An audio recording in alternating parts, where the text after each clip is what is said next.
예, 반갑습니다. 오늘은 조금 다를 것 같아요. 제가 본래는 말씀을 준비해서 말씀 중심으로만 설교를 했습니다만 오늘은 좀 다를 것 같아요. 말씀이 정리가 되질 않습니다. 그래서 말씀 중심으로 보다면 진짜 온전한 성령인들 받아야 될 것 같아요. 예, 그래서 여러분들 잘 따라오시면 좋겠습니다. 오늘 우리에게 주신 하나님의 말씀은 에베소서 4장 13절에서 16절입니다. 제가 읽죠. 우리가 다 하나님의 아들을 믿는 것과 아는 일에 하나가 되어 온전한 사람을 이루어 그리스도의 장성한 분량이 충만한 데까지 이르리니 이는 우리가 이제부터 어린아이가 되지 아니하여 사람의 괴술과 간사한 유혹에 빠져 모든 교훈의 풍조에 밀려 요동치 않게 하려 함이라. 오직 사랑 안에서 참된 것을 하여 범사에 그에게까지 자랄지라. 그는 머리니 곧 그리스도라. 그에게서 온몸이 각 마디를 통해 도움을 입음으로 연락하고 상합하여 각 지체의 분량대로 역사하여 그 몸을 자라게 하며 사랑 안에서 스스로 세우느니라. 아멘. 예, 4장 13절에 보시면 우리가 믿는 것과 아는 일에 하나가 되어 그렇게 놨는데요. faith하고 knowledge 그렇게 놨습니다. 자, 그러면 믿음은 우리에게 어떻게 생기는 것일까요? 무엇이 믿음입니까? 이 부분만 우리가 클리어하면 오늘 사실 우리가 말씀을 이해했다고 얘기할 수 있을 겁니다. 믿음은요, 성경이 하나님의 말씀인 것을 믿는 것입니다. 성경이 하나님의 말씀이라는 믿음을 우리가 어떻게 믿습니까? 성경을 보아서 그 성경이 예언한 것과 그리고 그 예언이 성취된 것들을 보므로 그리고 그것보다 더 복잡한 내용들 우리가 어떻게 죄인이 되었고 우리가 그 죄에서 벗어날 길이 무엇이며 그 길로 오신 분이 누구신지를 아는 것이 믿음의 근본이 될 겁니다. 그러면 그 믿음이 결과는 뭐냐면 영혼 구원이 있는 겁니다. 우리가 영혼이 육신에 잡혀버렸고 죄에 잡혀버린 겁니다. 근데 거기서 우리를 건져낼 수 있는 길은 믿음밖에는 없는 것입니다. 그죠? 그 믿음을 통해서만 우리가 우리 영혼이 구원을 받거든요. 그러면 그걸 믿음으로 우리가 시작할 수 있는 것이 뭐냐면 이제 영의 세계로 가는 길의 노정에 서는 겁니다. 출발이라고 볼 수 있죠. 그 길이 영접입니다. 영접하는 자 곧 그 이름을 믿는 자들에게 하나님 자녀가 되는 권세를 주신 거거든요. 그럼 그 믿음을 통해서 우리가 뭘 하느냐면 이제 그때부터는 하나님을 따라가기 시작합니다. 영의 세계로 한 걸음씩 이제 인도받기 시작하는 거죠. 그 성령의 인도입니다. 주님이 우리 보고 두 가지를 말씀하시죠. 첫째로는 내가 하나님 나라를 너에게 보이러 왔다. 하나님 나라를 너희가 회복해야 된다. 영의 세계를 얘기하는 거죠. 그리고 두 번째가 나를 따라오너라 내가 너희로 사람을 낚는 어부 되게 하겠답니다. 이렇게 두 가지가 전부인데요. 그럼 우리가 이제부터 할 일은 뭐냐면 그리스도 예수를 믿는 자들, 영의 세계에 이제 성령의 인도를 받는 자들은 하나님을 따라가서 이제 하나님의 일을 하는 겁니다. 하나님이 우리를 본래 만든 목적이 그거란 말입니다. 이 세상을 지배하고 다스리도록 부르셨거든요. 그 길로 우리가 이제 회복하는 것인데 그 결국은 무엇이냐면 성령의 충만입니다. 그게 이제 영혼 구원인 것이죠. 근데 그걸 어떻게 따라갑니까? 그의 말씀을 따라가는 겁니다. 그죠? 그걸 지식이라는 거죠. 그 knowledge. 그리스도 예수를 아는 겁니다. 근데 그건 누가 가르쳐 주시느냐? 내 안에 계신 성령께서 하시는 일입니다. 성령이 우리를 인도하셔서 진리를 알게 하시고 진리를 알 적에 우리가 자유하게 되는 것이지요.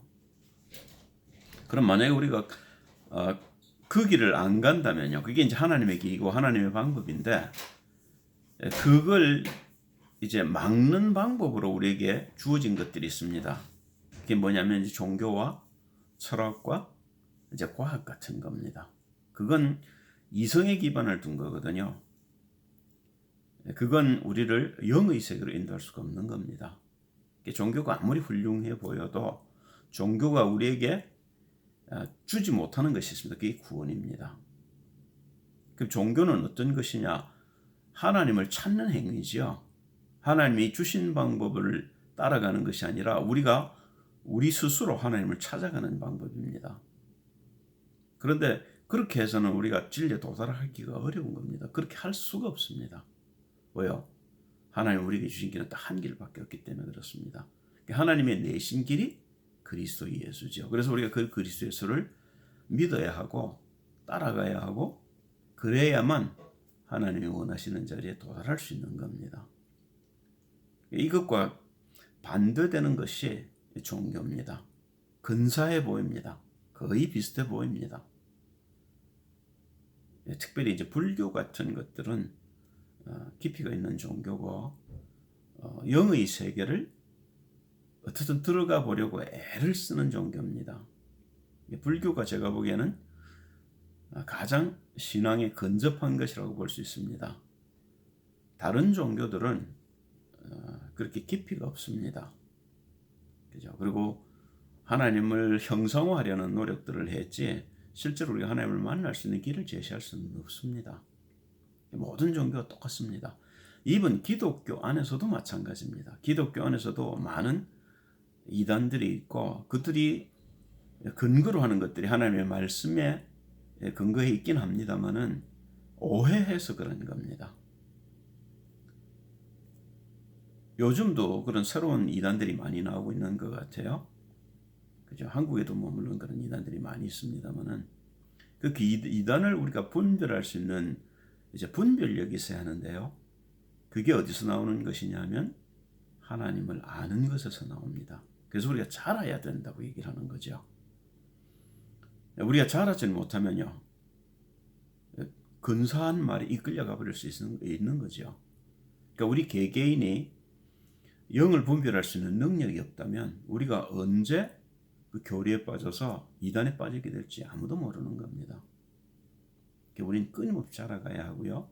그리고 그 자람을 통해서 실제로 우리를 속이려 하는 이런 종교들에 대한 눈이 열려야 하는 겁니다.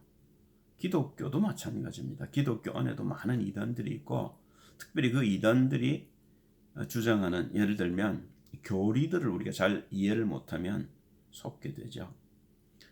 특별히 일곱 사도 중에서 그 니골라라는 사람이 있었죠. 니골라당을 만들었다고 이제 믿어지는데요. 그 니골라당이 주장하는 것이 예를 들면 오늘날에도 그런 교리들을 들고 나서 우리를 미혹하는 종교들이 있습니다. 예를 들면 구원파 같은 거죠. 한번 구원받았으면 끝난 것인데 그 믿음으로 구원받는 것인데 육신의 죄 지을 수 있다. 괜찮다. 그 회개하고 할 거 없다. 이런 얘기를 하거든요. 그건 틀린 이야기지요. 그죠? 우리가 죄를 지어도 된다는 건 아닙니다. 죄를 지어서는 안 되는 것입니다. 사실은요. 그런데 죄를 안 지을 수 없을 만큼 우리가 연약해서 그런 것이죠. 그게 우리가 잘 알아야 될 또 하나의 이유입니다. 결국은 우리가 그 죄를 이겨야 하고요. 그 죄로부터 자유할 수 있어야 되는 거죠. 그러면 그 죄를 안 지어야 되냐? 지으면 안 되냐? 아니요. 죄를 지어도 됩니다. 그런데 그 죄를 이길 힘을 달라고 기도를 해서 그 죄를 이겨야 되는 거죠. 우리가 연약할 때는 어릴 적에는 죄에 저항할 힘이 없습니다. 그게 죄에 지는 거죠. 그럼 우리가 믿음이 생기면 죄를 이길 수 있는 힘이 생기게 됩니다. 그런데 죄를 지어도 괜찮다. 그 말은 틀린 거죠. 이제 그런 것을 이제 우리가 말씀을 곡해해서 그렇게 사람들을 가르치고 그렇게 사는 겁니다. 그게 니골라당이지요. 그게 오늘날에도 예를 들면 교리로 사람들을 곡해해서 자기네들도 오해한 거죠. 영적인 사실을 모르기 때문에 그런 겁니다. 그렇게 해서 우리를 엉뚱한 길로 인도하는 이단들이 있는 거죠. 근데 그걸 우리가 분별할 능력이 안 되고 그 분별할 힘이 없다면 우리가 거기에 빠지게 됩니다. 그러니까 기독교도 우리가 교리에 빠지게 되면 사실은 종교와 다를 바가 없는 겁니다. 그죠? 근데 거기서 우리가 머물러 있어서는 안 되겠죠. 그걸 이길 수 있는 힘이 우리에게 있어야 될 것입니다. 두 번째로 우리를 속이려는 것이 이제 철학인데요. 철학의 궁극적인 목적은 이 땅에 우리가 유토피아를 이룩하자는 겁니다. 예전에 보면 서양 철학에도 마찬가지입니다만은 뭐 국가라는 그런 철학이 있죠. 예를 들면 현인이 정치를 해서 모든 사람이 이렇게 잘 살 수 있는 그런 기반을 만들어야 된다 그런 거죠. 동양 철학도 마찬가지입니다. 철학의 근본 뿌리는 제왕학이라고 볼 수 있어요. 왕이 어떻게 정치를 해서 국태민안하게 하느냐, 그리고 가급지족하게 하느냐, 인족하게 하느냐, 이제 그런 쪽. 그러니까 예를 들면 수신제가 치국평천하 그런 말이 있죠.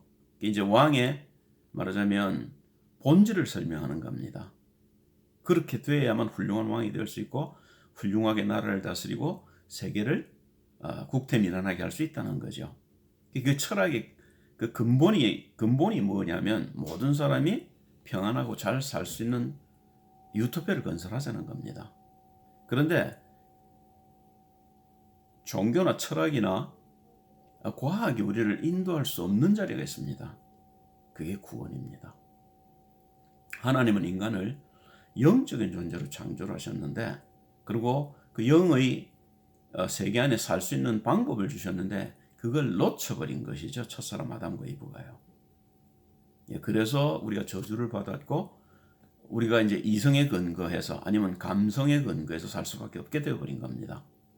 지정의는 혼의 세계인 것이죠. 그러나 인간은 혼으로 만들어진 존재가 아닙니다. 혼만으로 살 수 있도록 만들어진 존재가 아니고 영의 지배를 받아야 되는 겁니다.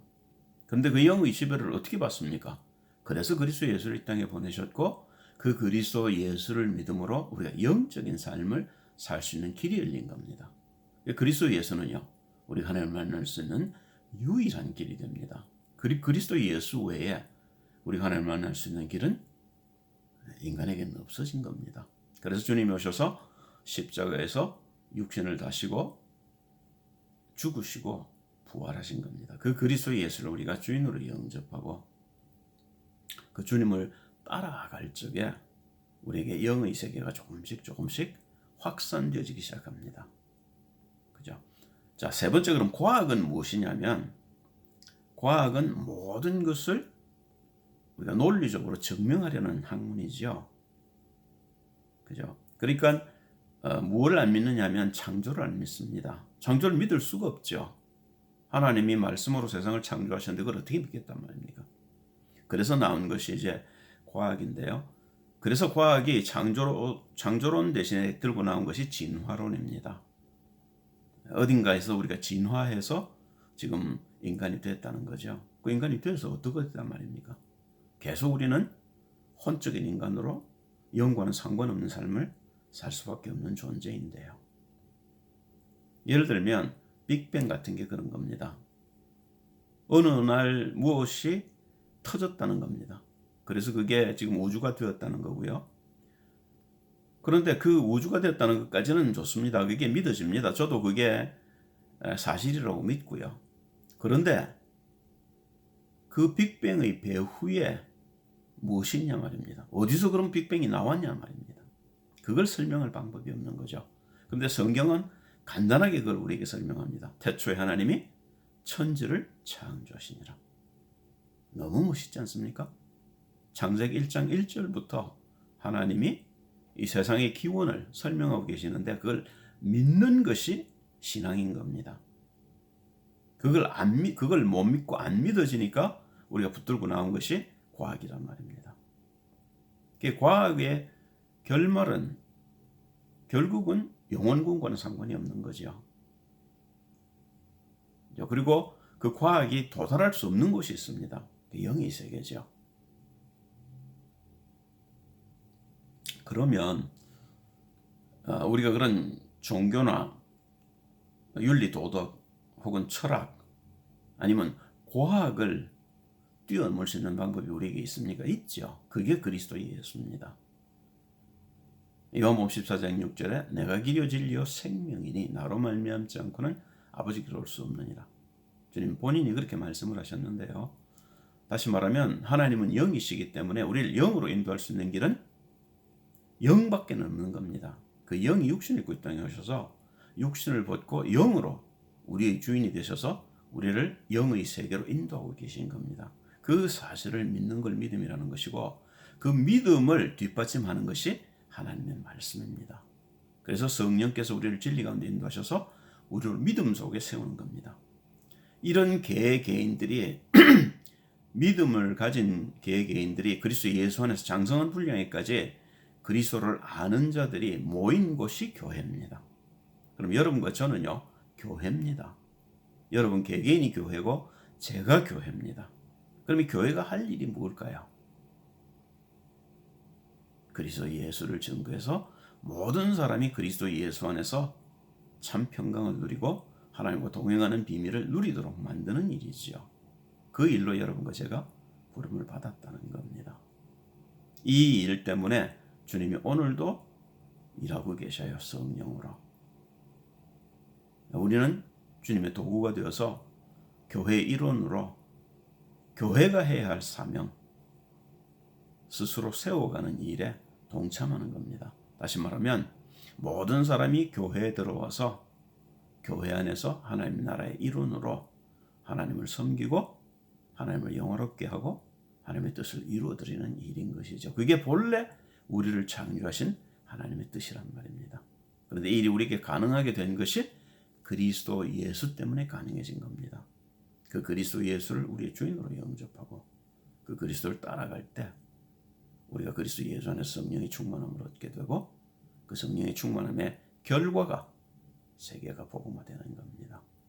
여러분과 저는 이 속에서 오늘도 성령의 인도를 받고 성령의 도구가 되어서 성령의 이 일을 이루어내는 하나님의 부르심을 받은 하나님의 자녀들인 것입니다. 오늘 제가 말씀을 준비하느냐고 애를 썼습니다마는 예전처럼 되어지지가 않네요. 그래서 오늘 대신 이렇게 간단하게 말씀을 전합니다. 기도하겠습니다. 할렐루야. 주님 찬양을 드립니다. 우리의 눈을 여셔서 우리가 눈으로 보는 것만 믿는 것이 아니라 눈에 보이지 아니하는 그리스도 예수가 누구신지 그리고 왜 보내셨는지 그를 믿는 게 어떤 것인지 그리고 그를 아는 지식이 어떤 것인지로 우리를 알게 하셔서 우리가 그리스도 예수의 장성한 분량에까지 이르게 되고 하나님의 영광을 드러내게 되어서 하나님의 뜻이 우리를 통해서 이 땅에 이루어질 수 있는 복된 도구들로 세워주옵소서. 이럴 때문에 부르신 하나님을 찬양합니다. 불신앙에 빠져서 하나님 우리가 그리스도 예수의 희생과 상관없이 죄 가운데 살 것이 아니라 이제 그 그리스도 예수의 희생으로 말미암아 하나님과 화목하고 하나님의 뜻을 이루는 하나님의 본래의 목적에 부합하는 복된 종들로 거듭나게 해 주옵소서. 하나님을 영화롭게 하는 자들로 세워 주옵소서. 주 예수 그리스도의 이름으로 기도합니다.